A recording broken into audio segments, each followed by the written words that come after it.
ఎవరి దగ్గర ఏ భూమి ఉంది, ఏ పంట ఎవరు ఏ స్థాయిలో వేశారని చెప్పి ప్రతి సంవత్సరం ఆ గ్రామంలో రెవెన్యూ సంబంధించిన బదలాయింపుల గురించి కూడా రెవెన్యూ రికార్డ్స్ అప్డేట్ చేస్తూ ప్రజల సమక్షంలో చేసే ఒక కార్యక్రమం అధ్యక్ష. ప్రజల సమక్షంలో జమాబందీ అని రెవెన్యూ సదస్సు పెట్టి చేయటం కరెక్టా, లేకపోతే 4 గోడల మధ్యలో అడ్డగోలుగా ధరణి చట్టం చేసుకొచ్చి అందులో ఎంట్రీ చేసుకోవటం కరెక్టా? ఏది కరెక్ట్ అధ్యక్ష? ఏది కరెక్ట్?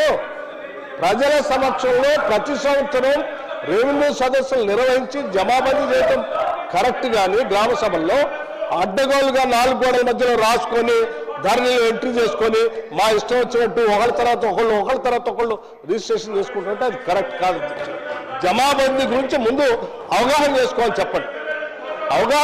చెప్పండి, జమాబందీ అంటే ఏంటని. ఒక్కసారి రాజేశ్వర రెడ్డి గారు ఒక్క మాట ప్లీజ్, ఒక్క మాట. ఇప్పుడు మనకు ఒక ప్రొసీజర్ నడుస్తున్నది. ప్లీజ్ కౌశిక్ రెడ్డి గారు ప్లీజ్, మీరు అట్లా డైరెక్ట్ మాట్లాడొద్దండి దయచేసి. ఒక నిమిషం కేటీఆర్ గారు, లేదు నేను చెప్తున్నా,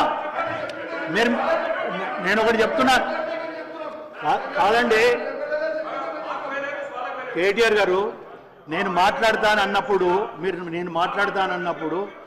నేను ఒక విషయం చెప్పదలుచుకున్నప్పుడు మీరు కోఆపరేట్ చేయాలి, సహకరించాలి. మీరు ఒక నిమిషం, నేను దానికి జవాబు చెప్తానన్నాను. ఇప్పుడు చైర్లో ఉన్న పర్సన్గా నేను మీకు జవాబు చెప్తాను.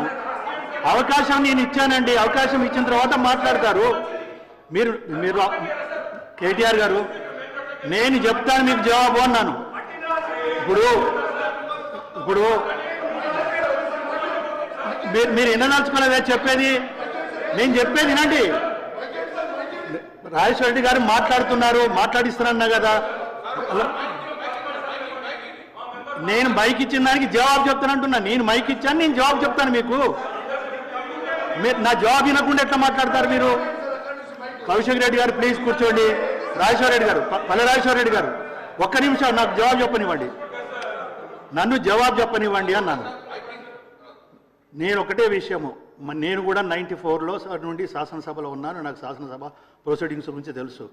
ఎప్పుడైనా మంత్రులు లేచి ఇంటర్వ్యూన్ కావాలి అన్నప్పుడు స్పీకర్గా అవకాశం ఇచ్చే బాధ్యత ఉన్నది.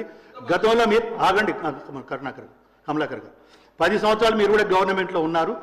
మీరు ఆ రోజు నిర్ణయించిన స్పీకర్ యొక్క ప్రొసీడింగ్స్ కానీ ఆ రోజు నిర్వర్తించిన విధానం కూడా మీరు చూడండి. మీకు తెలియంది కాదు, మీరు సీనియర్సు, మీరు ఎల్ఏగా మినిస్టర్ కూడా చేశారు. మినిస్టర్స్ ఎప్పుడు లేచినా కూడా డెఫినెట్గా అవకాశం ఇవ్వాల్సిన బాధ్యత